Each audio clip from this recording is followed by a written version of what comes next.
I always think about making like a little YouTube intro for these things, like, hello, this is Uncle Scientist, and I'm about to start Advent of Code 2016 Day 9. Let's dive right in. But that always seems a little awkward to me on stream. Anyway.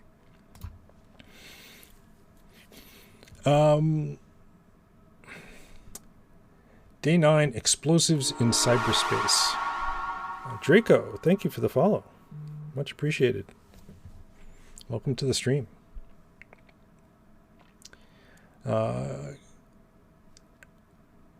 Buffet Code says Twitch users will find it really cute. Yeah, okay. I don't know, maybe I'll do it. Maybe I'll leave that one in when I edit it for YouTube. Let's see if I remember to do that. What do we have here? Wandering around a secure area, you come across a data link port to a new part of the network. After briefly scanning it for interesting files, you find one file in particular that catches your attention. Compressed with an experimental format. Okay, so what are we trying to do? What's the decompressed length of the file? All right. White spaces ignored. To indicate some sequence should be repeated, a marker is added to the file, like 10x2. To decompress a marker, take the subsequent 10 characters and repeat them 2 times. Oh. And then continue reading the file after the repeated data. Marker itself is not included in the decompressed output. If parentheses or other characters appear within the data referenced by a marker, that's okay. Treat it like normal data, not a marker. Oh, okay. So I guess we could start by writing a decompression function. Advent contains no markers and decompresses to itself. Right, so we only care about the length, right? What's the length? So we don't actually have to do the decompression. We can just figure out how long it would be if it were decompressed. Does that make sense? Oh, yeah, it's been a while, hasn't it? Okay, there we go. Took a few seconds to pop up. Now I remember the way we do this is we copy that line. We copy that line. It's been a very long time since I've done these advents of code. And then 9 there, and then day 9 there. We try to build it, create the file. Hopefully it created the file in the correct spot. Hopefully. Yeah, it looks like it did. And then we can just edit it. And then what was it? AOC? Yeah, so 2016-09.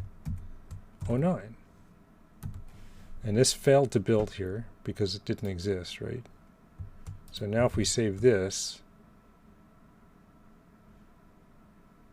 it's building. There we go. And then we don't have any tests running because we haven't defined any tests. Okay. All right, so we're up and running. We're going to create a test mod right off the bat. And then just use these as examples. Advent contains no markers, so we've written a new test. No markers. Expected is 6. And what should we say? I've forgotten how to do this now. You know what we could do? We could be really clever and write instead of doing it this way, we could write a function that, a trait on string. Right, we could say trait decompress, which takes a thing and then returns a usize, and then we could say impl decompress for string. That might be fun. And then we can just say advent string decompress. Or maybe we could write it for stir, right? That way we don't have to do the toString.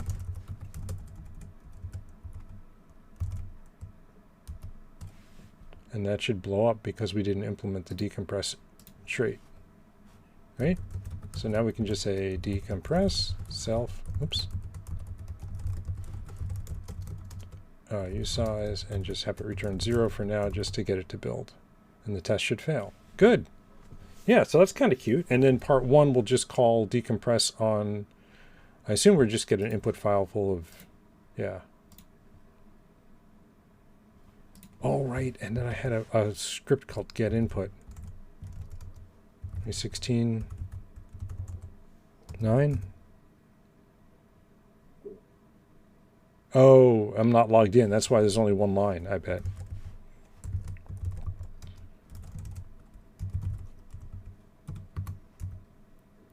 Yeah, I have to log in. Okay, so that I'm going to do that off stream because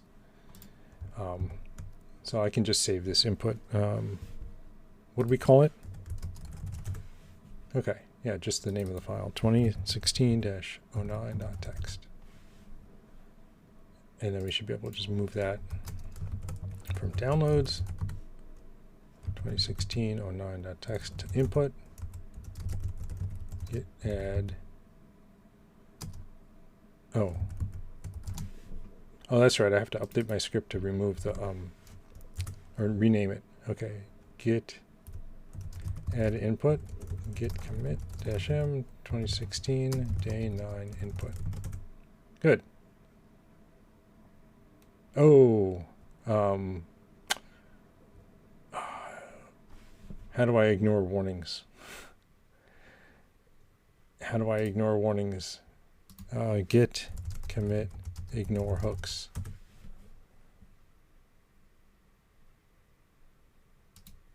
Because I don't care. No verify. Git commit no verify.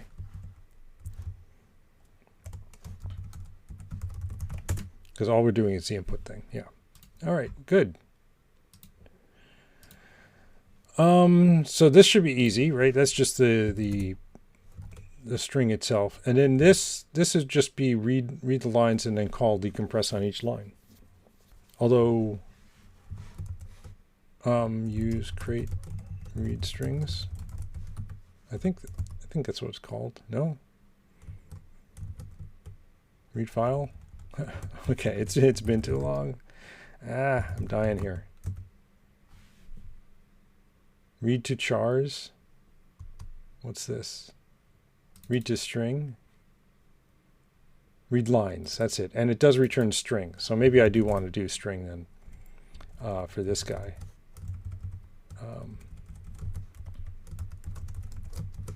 Which means I do have to do this thing. Because here we'll do let lines.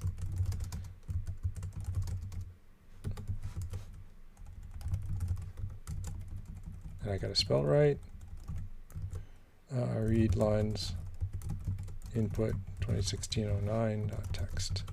And then for now, what we'll just do is output lines len.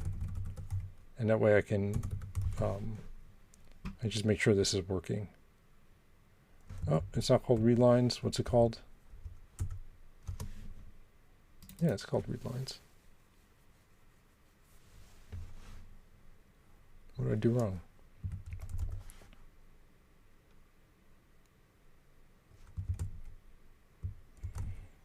Oh, it's AOC lib? Inlines? Yeah, that's it. Okay, and then if I hit run over here, it should, oops, run. It's saying there's one line. Oh, really? There is only one line in that file? Oh, yeah, okay, so it's just one giant string. I thought it was going to be a bunch of different strings, but it looks like we just have a single string that we have to decompress. Okay. So let's see if we can figure out how to decompress strings. So the first thing we need to do is, I guess what we can do, we can just start off this way. If not self contains an open paren, then returns self len. Otherwise return 0. And that should get the test to pass. Yeah. So this test passes now. And then our next test is going to be this guy here. So let's do that one.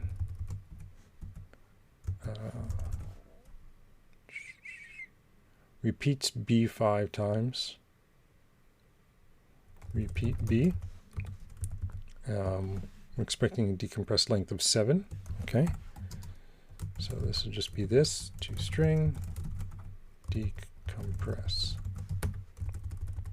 And this should fail. All right, so how to approach this problem? The first thing we can do, yeah, and then this is just going to be lines is this, and then lines 0, decompress. Like that. And that should build. Yep, and it should run, but give us the wrong answer. Yeah, 0. Okay.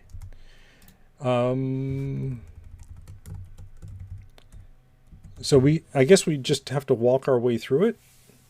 We can split on each open paren.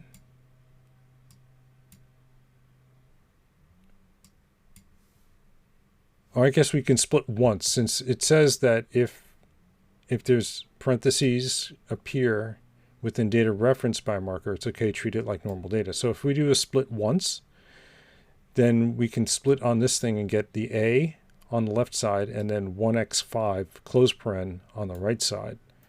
And then we can decode that part of it by splitting on the x. Yeah, let's try that. So left, right is equal to self-split once on open. We know there is one because I checked right here. Unwrap.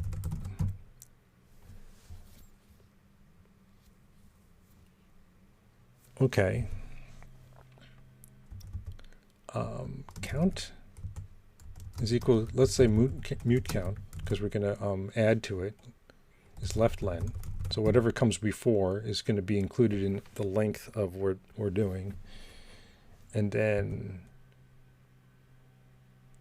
we want to keep looping. Right here, for example, in this one, if we split once, the left will be A, and then the right will be this whole section here. So as long as we want to keep looping, as long as there's a right paren, right? And then what we can do is we can split on the right paren and grab the rest of this and then loop over it again.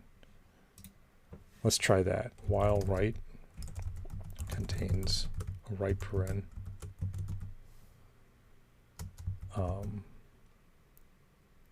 We can split on that. So our code, which is like the 1x5 or the 3x3 or whatever, and the rest of it is just right.split once on close paren, unwrap. And now we have to decode the code. So the length and the count, right? So it's 1 is the length. Take the subsequent 10 characters, right? That's the length, and then this is the number of times, the repeat count. Oh, then I can't call this count. Enter. Is equal to code.split once on x, unwrap. Now these are both strings. Yeah, so we have to actually convert those into numbers. So we could say let len equals I don't know, usize, len.parse, unwrap. Will that work? Or do I have to force the type? Oh, it didn't complain, so then we can do the same thing for count. Right? And then we have, the rest is what we're going to parse next. So, but first, we're going to just add up the count. So we have our answer is going to be equal to, going to be added by len times count. Right? So if there's 1 by 5, we're going to do 5. Here, 3 by 3, we're going to do 9. Right? So that's our answer. And I guess our answer comes down here instead of 0. And then what? Then we have to split off the length and take the rest of that. A rust string split at. I think there's a split at.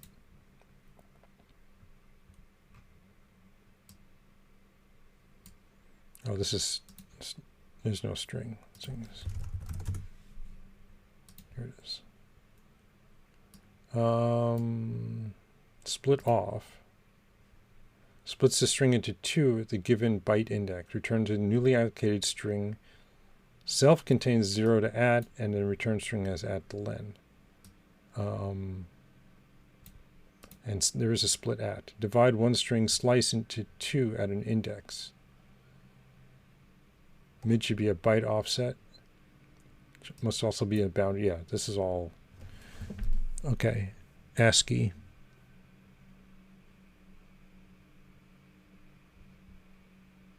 So split at 3, takes the first 3 away, and then gives you the rest of it. Okay.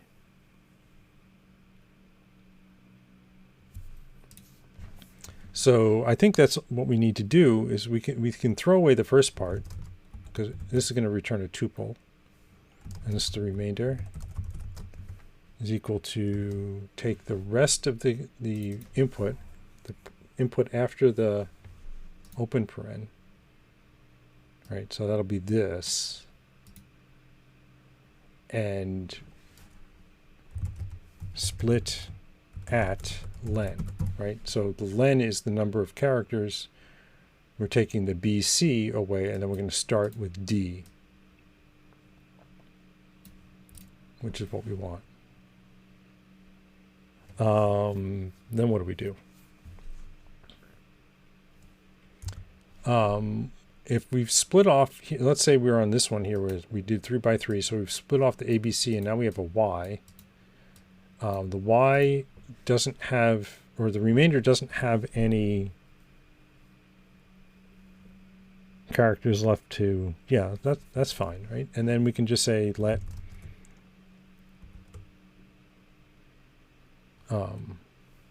left and something other remainder. Can I do this? Is equal to remainder dot split once on open paren unwrap.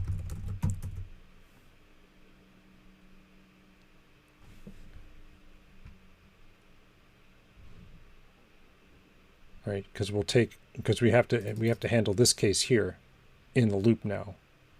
So that means answer plus equals len, a left len, and then we're going to reassign right here to remainder.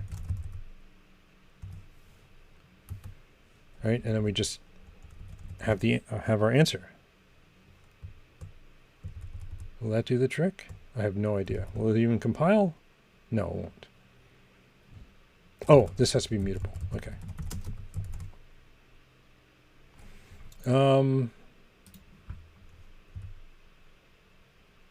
Line 31.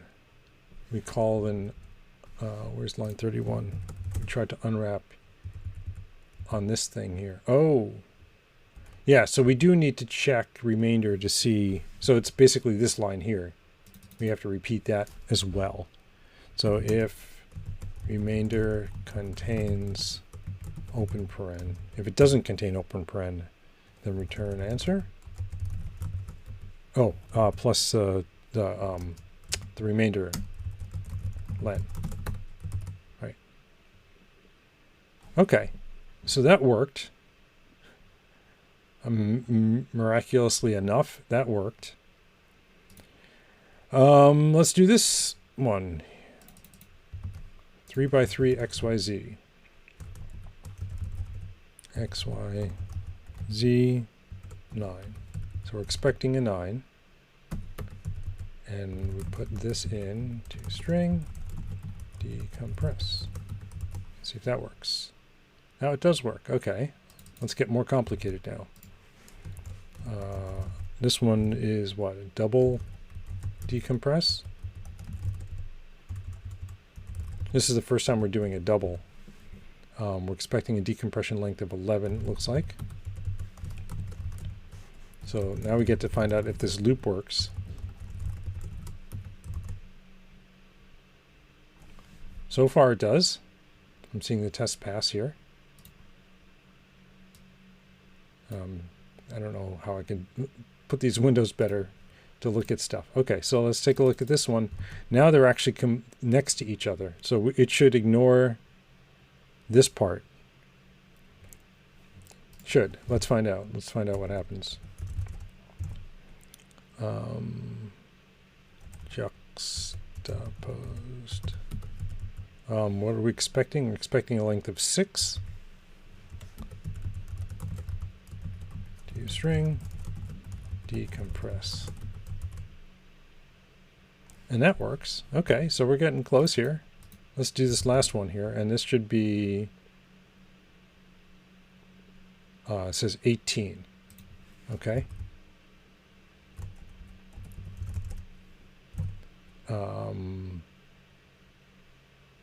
Prefix. Juxtaposed. And this should be 18. And this.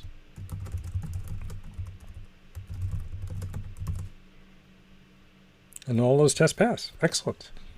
So let's find out what happens now if we actually do run this code. All right, so now we should have an answer. So if I hit run, it gives us an answer. Let's see if we're right. That's the right answer. How about that? So that's pretty exciting. That wasn't too bad. Let's see what Clippy has to say before I commit these changes. Okay, so Clippy's, oh, right. This should be 9 instead of an 09. I could have fixed that before. Okay, very good. Git status, git add source, git commit -m, 2016, day 9, part 1. I forget what format I used for, yeah, okay. Same format for these comments. The only reason I don't want to submit the bacon.toml file to this, and I'm going to add that to my git ignore, I guess.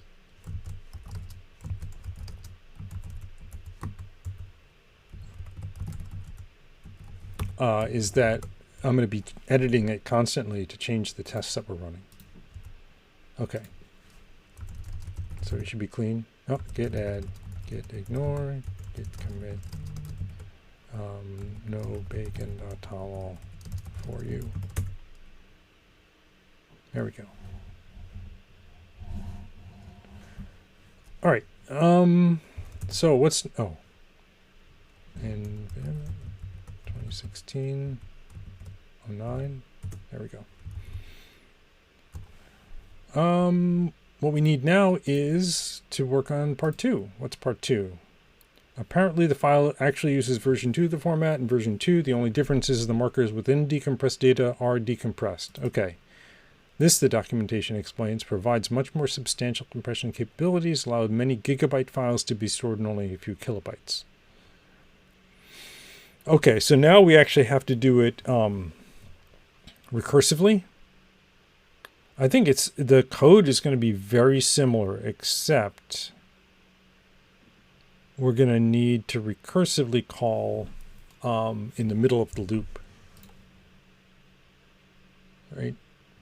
Instead of just doing a split at here, or instead of just doing this part here. Once we've done the split, we have the remainder.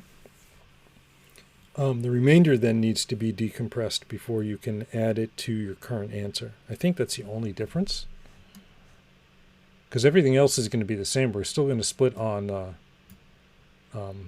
open paren. We're still going to get the len and the count and add those, and then it's just the remainder needs to be decompressed. I'm just trying to think of what gotchas there might be.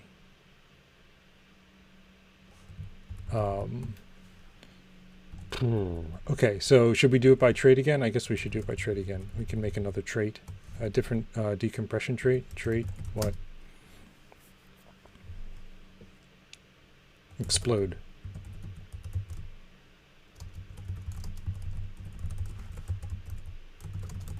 Which returns a usize. And we can just impl explode for string.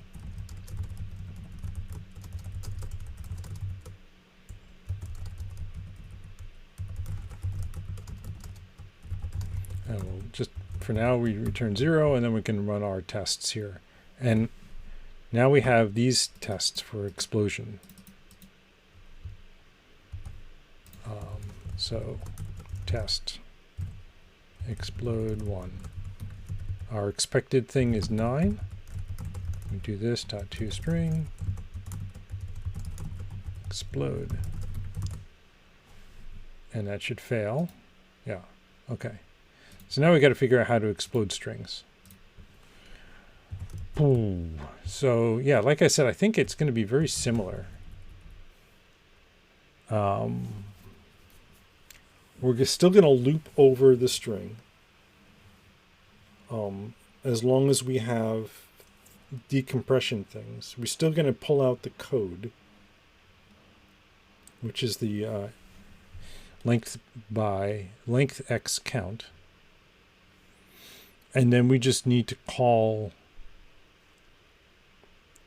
explode on it again, the substring, and then add that count into our current count.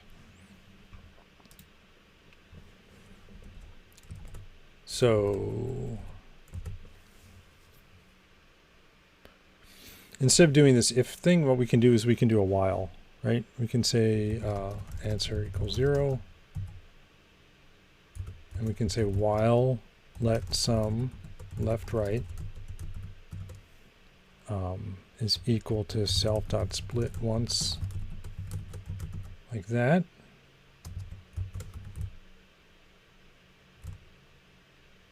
Oh, we can't do that. We can't do on self each time because we're going to change it each time. Let mut loop string is equal to self clone. And that way we can just change it each time directly. And then we just return answer here. Okay, so now we say the answer is we're gonna add in the left side, left len.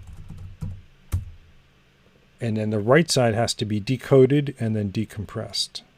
So we can do the same thing we had up here. Right? It's basically these lines. We take the right and we split it once. And we get the length and the count and convert them into integers. And then we again split here.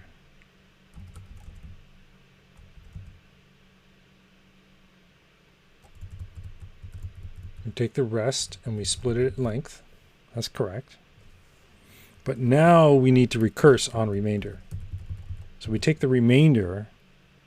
Oh. No, the remainder is the part we don't care about. I mean, the remainder is the part we're going to loop on. Right? 'Cause we're going to set loop stir, just like we did here. We set right to remainder. We're going to set loop stir now equal to remainder. But it's this left side here that we need to decompress. Or explode in this case. So we can say let answer, called it answer, the count of entries times the size of what we explode here. So it's explode dot. Oh, I shouldn't call it explode because I'm calling the function explode. Explode compressed. So we say compressed dot explode. And because this will be the length of the amount that we have to decompress, that it decompresses to, and then we just multiply that by the count of characters. And then we grab our loop string again, and then our answer is our answer. Hopefully. Let's see if that passes the test here. Oh, it doesn't even compile. Oh, not let answer, just answer. There we go. Method not found in string. Okay, to string. And oh, this is also string, right? Yeah, so to string. And that failed. We're expecting 9 and we got 0.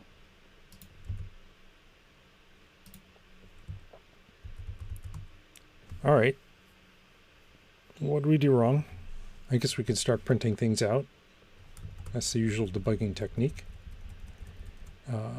Println left is left, right is right. We can see what we do. Left is nothing. That's fine. And then right is 3 by 3 of XYZ. Okay. Then what we want to do is take a look at the length and the count. Println len equals len. Count equals count. I mean, this is the same code we had from before, so this should still be 3 by 3. Yep, and it is. Len is 3, count is 3. Maybe these are wrong.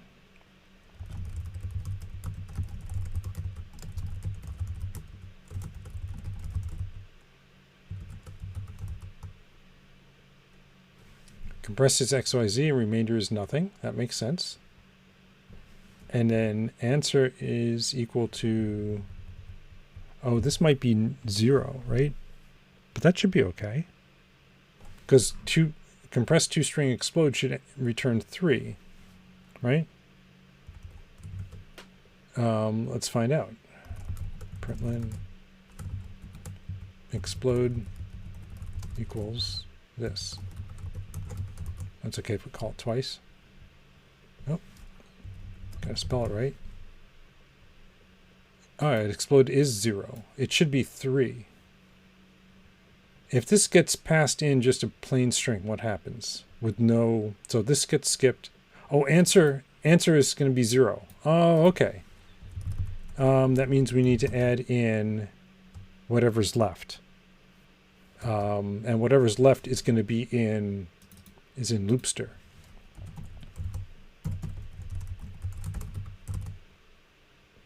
Yeah, okay, that was the bug. All right, let's do some more. This becomes, yeah, so this is 241920. So that's pretty big. Explode big 241920. This small string dot. Oh no, I'm looking at the wrong one.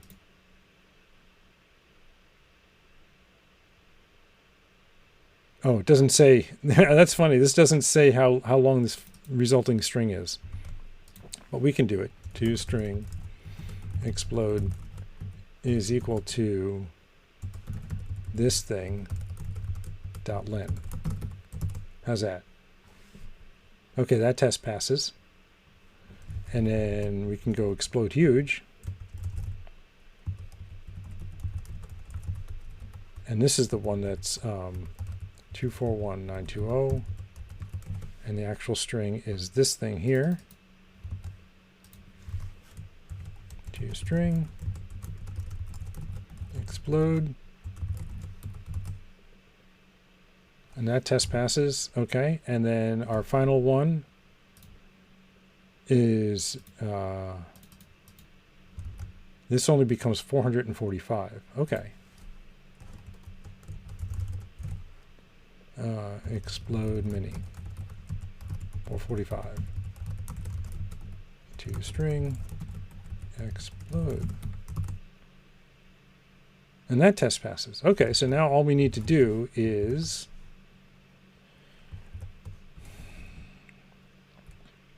I guess we could just reread the file, because this is the same thing here, right?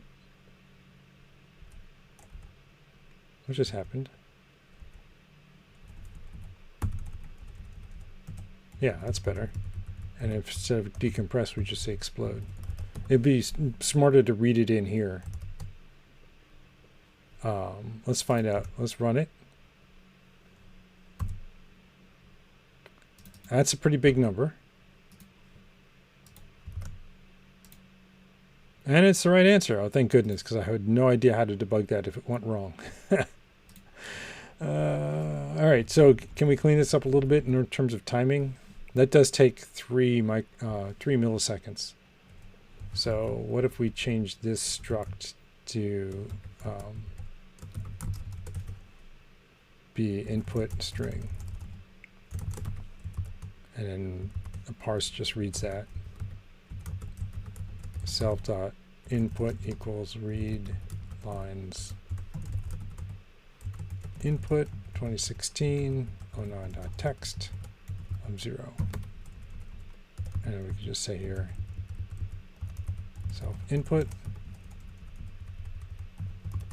That should do the same thing, except I forgot to initialize a string. Input to string. Move occurs.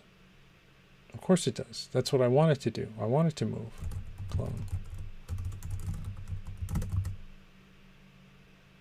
There. Okay. And hopefully those are the same numbers that we got last time.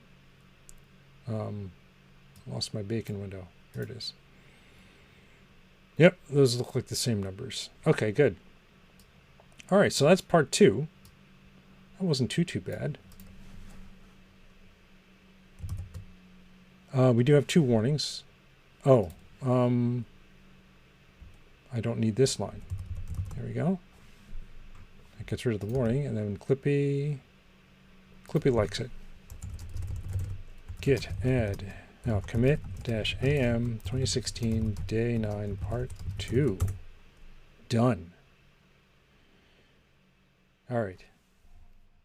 How long did that take?